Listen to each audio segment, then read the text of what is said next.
Okay, welcome to lesson 2 ណាមេរៀនទី2សូមស្វាគមន៍ Comments on lesson 1 ការផ្ដល់ជាមតិយោបល់ស្ដីអំពីមេរៀនទី1ឬការផ្ដល់មតិយោបល់ទៅលើមេរៀនទី1ណាហើយអ្វីដែលគេនឹងទៅចែកនៅថ្ងៃនេះណា What we are going to talk about is possessive pronouns ណាថ្ងៃនេះយើងនឹងទៅចែកគ្នាអំពីសព្វនាមកម្មសិទ្ធិឥឡូវយើងមើលណា Now let's go. You have had the possessive adjectiveលោកអ្នកបានរៀនអំពីគុណនាមកម្មសិទ្ធិរួចមកហើយមានពាក្យ my your his her its our their in book 1នៅក្នុងសៀវភៅ book 1 In the last lesson you had these example of the possessive pronouns នៅក្នុងមេរៀនមុនបានន័យថានៅក្នុងមេរៀនទី1លោកអ្នកបានជួបប្រទះនៅឧទាហរណ៍ទាំងអស់នេះស្ដីអំពីសព្វនាមកម្មសិទ្ធិអញ្ចឹង possessive pronoun មានពាក្យ mine ពាក្យ yours his hers ours theirs ចឹង note the difference ណាចំណាំភាពខុសប្លែកគ្នាណា between possessive adjective and possessive pronouns សូមចំណាំភាពខុសប្លែកគ្នារវាងគុណនាមកម្មសិទ្ធិនិងសព្វនាមកម្មសិទ្ធិយើងមើល my คล้ายទៅជា mine your คล้ายទៅជា yours ដែលមាន s ណានេះហើយដល់ពេល his នៅដដែល its អត់មានទេពេលដែលទៅជាសព្វនាមកម្មសិទ្ធិអត់មានទេ our ទៅជា ours ណាហើយ her ទៅជា hers their ទៅជា theirs So let's go to the examples តើឧទាហរណ៍ I love Rose and ours haven't been good this year ខ្ញុំស្រឡាញ់ផ្កាកុលាបហើយផ្កាកុលាបរបស់យើងអត់ល្អសោះឆ្នាំនេះ I don't think Lizzie's cake are any better than yours បងមិនដែលគិតថានំរបស់ Lizzie នឹងប្រសើរជាងនំរបស់អូនទេ The cake we had at tea was one of hers នំដែលយើងបានទទួលទាននៅពេលផឹកតែគឺជានំរបស់នាង Mine are never as good as hers it means my cake are never as good as her cake វាមានន័យស្មើនឹង my cake are never as good as her cake វាមានន័យថានំរបស់ខ្ញុំមិនឆ្ងាញ់ដូចជានំរបស់នាងទេ His idea about grammar are better than mine គំនិតរបស់គាត់អំពី grammar អំពីវេយ្យាករណ៍គឺប្រសើរជាងគំនិតរបស់ខ្ញុំឃើញទេ mine but when it is a question of ideas about cakes ក៏ប៉ុន្តែនៅពេលណាដែលវាជាបញ្ហានៃគំនិតស្ដីអំពីនំ cake Mine are better than his. Mine are better than his. គំនិតរបស់ខ្ញុំប្រសើរជាងគំនិតរបស់គាត់ The cafe is not his yet. បើហាងកាហ្វេមិនមែនជារបស់គាត់នៅឡើយទេមានន័យថាគាត់មិនទាន់ទិញហាងកាហ្វេបានទេ When it is his ពេលវាជារបស់គាត់ឬនៅពេលដែលគាត់ទិញវាបាន Susan will marry him. Susan នឹងរៀបការជាមួយនឹងគាត់ Ours is quite a big house.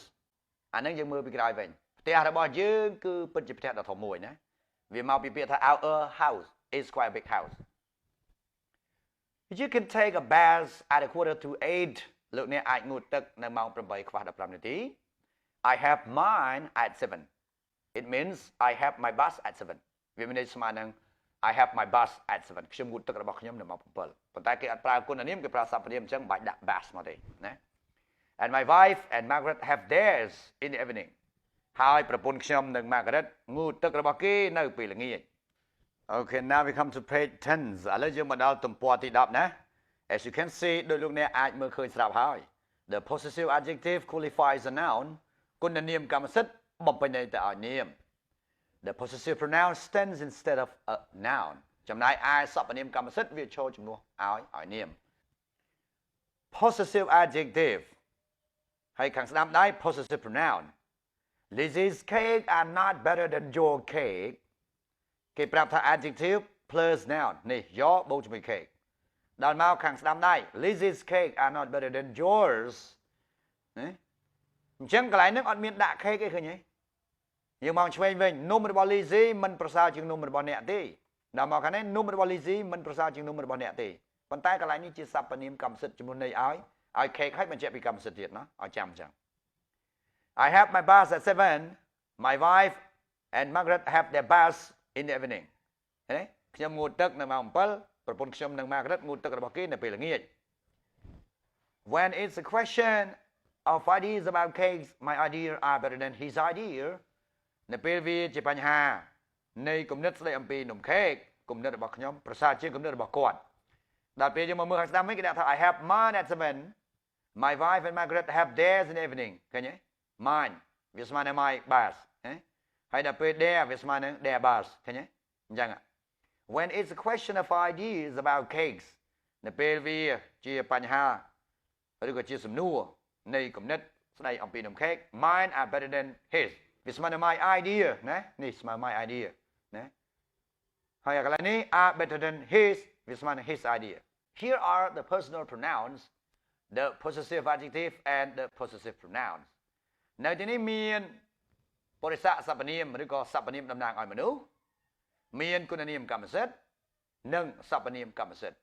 អញ្ចឹងយើងមើលនេះ first column កឡោនទី1ណា personal pronoun បរិស័កសព្វនាមណាមាន I you he she we they អញ្ចឹងទៅណាហើយមកកណ្ដាល possessive adjective បាទគុណនាមកម្មសិទ្ធិនេះមាន my បានន័យថា I my you your he his she her we our they their ដល់មក possessive pronoun វិញសព្វនាមកម្មសិទ្ធិមាន mine yours his ដូចគ្នានេះណា hers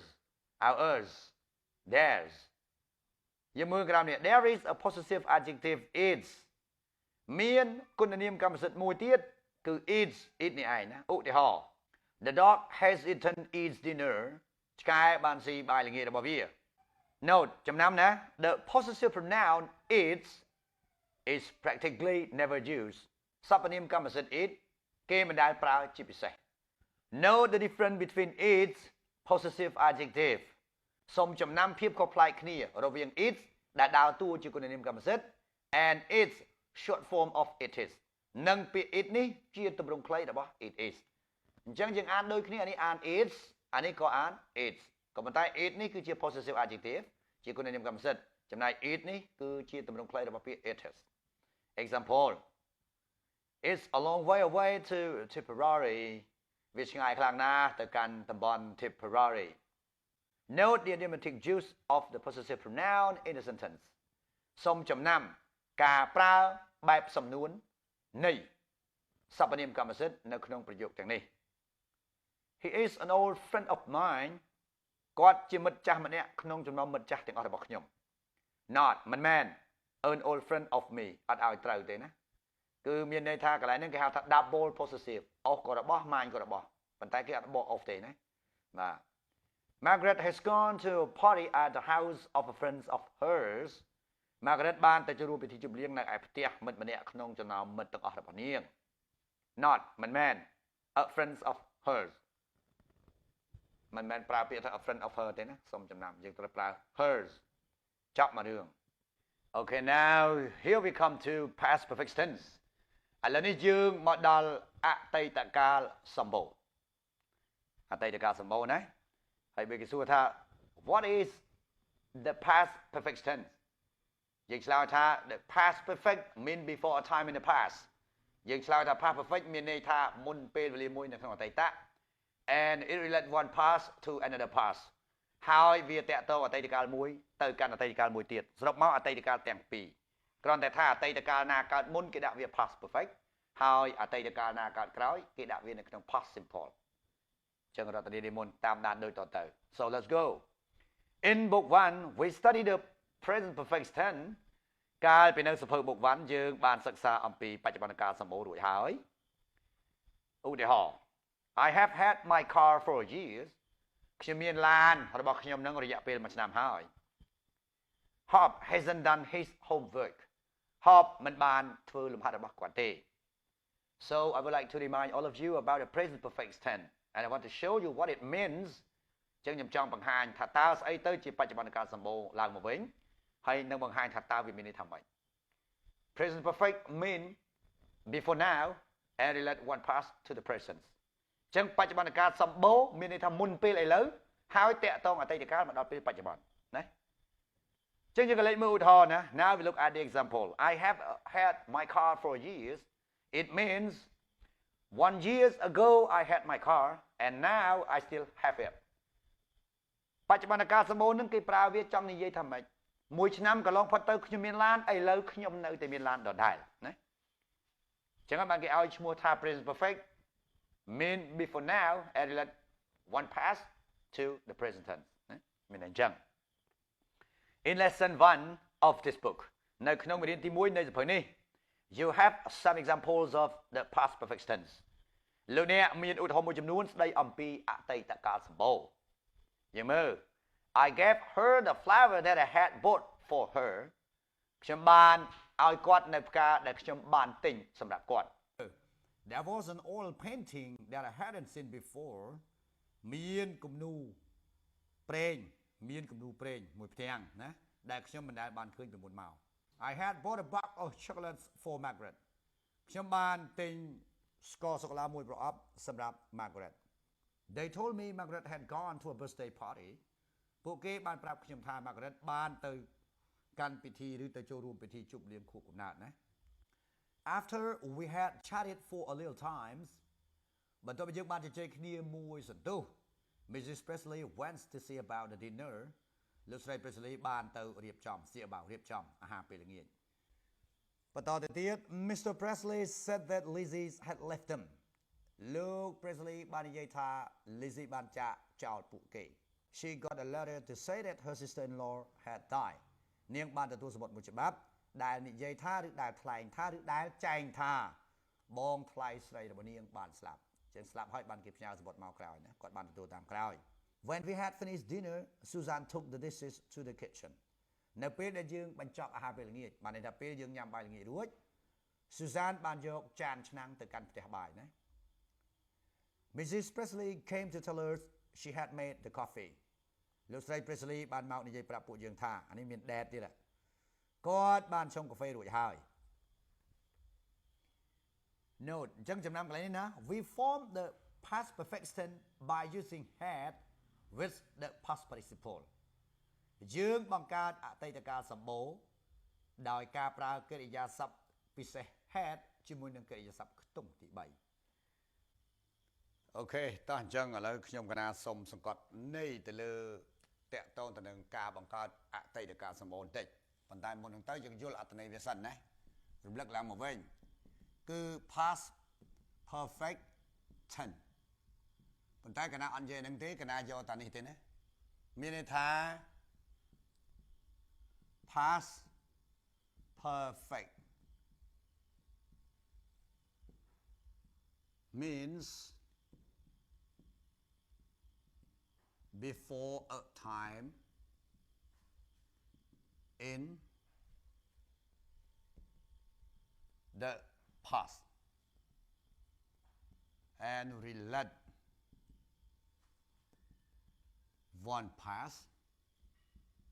to the other បានន័យថា the other past ហ្នឹងឯងបាទបានន័យ the other past ណាកណាចង់បញ្ជាក់ទៀតណា past perfect tense ប៉ុន្តែកណាគ្រាន់ចង់និយាយអំពី past perfect អត់ចង់និយាយពី tense ទេណាជាងពាក្យថា past perfect នេះ means មានន័យថា before a time in the past មានន័យថាមុនពេលណាមួយនៅក្នុងអតីតកាល and relate one past to the other ហើយវាតាក់ទងអតីតកាលមួយទៅកាន់អតីតកាលមួយទៀតអញ្ចឹងកណាចង់ឲ្យយល់អញ្ចឹងប្រែថាគេប្រើអតីតកាលសម្បូរនេះដើម្បីបញ្ជាក់សកម្មភាពមួយដែលកើតឡើងនៅក្នុងអតីតកាលហើយចាប់ទៅវិញមុនពេលអតីតកាលមួយទៀតកើតឡើងបាទឥឡូវយើងចង់ទៅចែកគ្នាអំពីរូបមន្តរបស់វាណា form មានន័យថាដើម្បីបង្កើតអតីតកាលសម្បូរយើងយក subject បូកជាមួយនឹងកិរិយាសព្ទពិសេស had បូកជាមួយនឹង past participle ដែលយើងហៅថាកិរិយាសព្ទខ្ទង់ទី3ណាបូកជាមួយនឹង object នៅក្នុងវងកញ្ចក់បាទអញ្ចឹងគេសួរថាអតីតត្រង់កន្លែងណាអតីតត្រង់កន្លែង had នេះអានេះគេហៅ past ណា perfect ត្រង់ had បូកនឹង past participle ណាចឹងអានេះគេហៅថា perfect ប៉ុន្តែរឿងដែលត្រូវចងចាំគឺថា past participle នេះវាចែកចេញជាពីរទី1គឺ regular verb ទី2គឺ irregular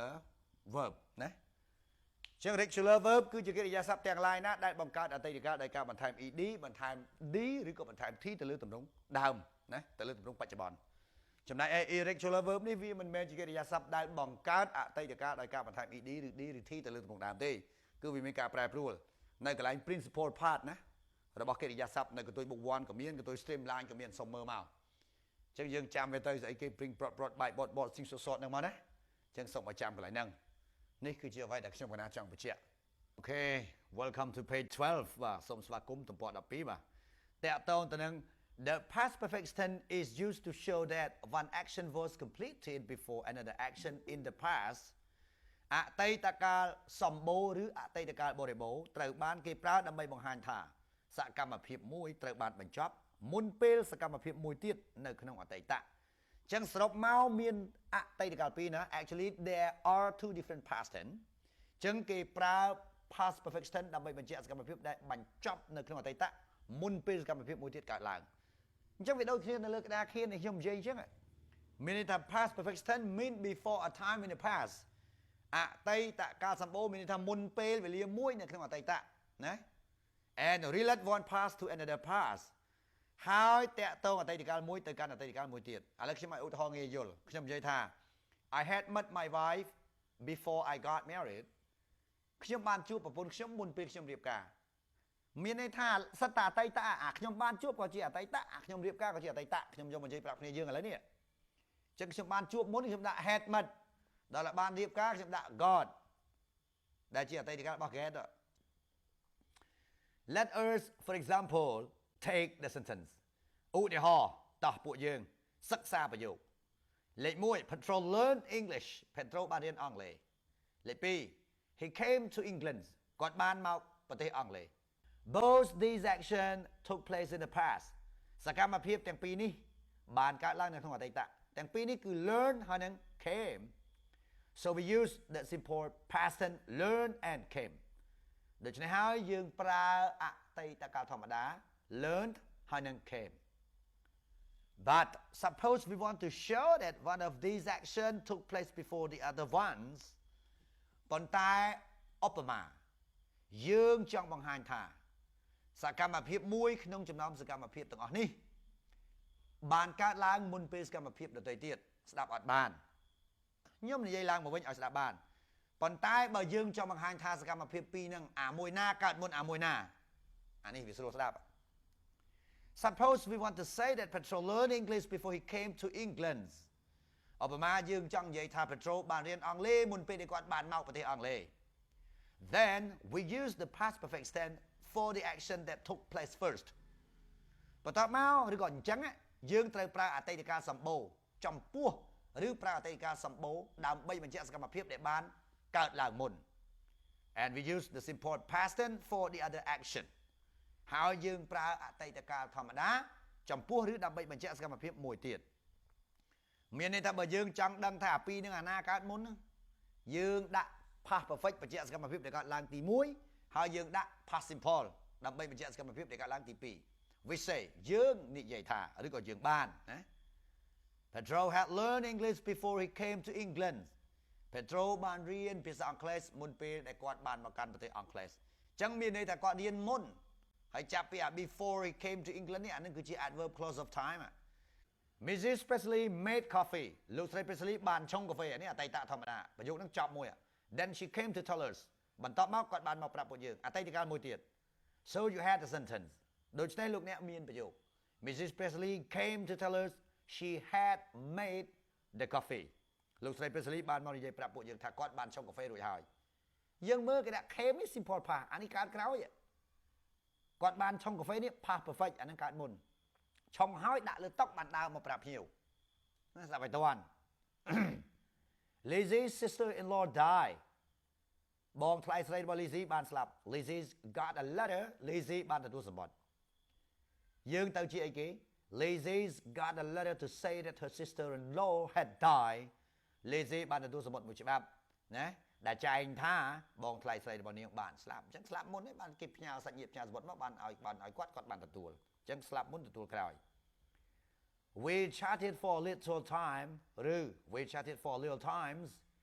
Mrs. Presley went to see about the dinner យើងបាននិយាយគ្នាមកសន្ទុះលោកស្រី Presley បានទៅរៀបចំបាយទឹកអាហារពេលល្ងាចហ្នឹងណាយើងទៅជា After we had chatted for a little times បន្ទាប់ពីយើងបាននិយាយគ្នាមួយសន្ទុះ Mrs. Presley went to see about the dinner លោកស្រី Presley បានទៅរៀបចំអាហារពេលល្ងាចអញ្ចឹង past perfect កើតមុនអានេះកើតក្រោយណា This is number 1 and when is number 2 I bought some flower in the morning ខ្ញុំបានទិញផ្កាខ្លះទិញពីព្រឹកណា I gave them to Mrs. Presley in the afternoon ខ្ញុំបានឲ្យវាគឺផ្កាហ្នឹងទៅលោកស្រី Presley នៅពេលល្ងាចវាទៅជា I gave her the flower I had bought for her ខ្ញុំបានឲ្យគាត់នៅផ្កាដែលខ្ញុំបានទិញសម្រាប់គាត់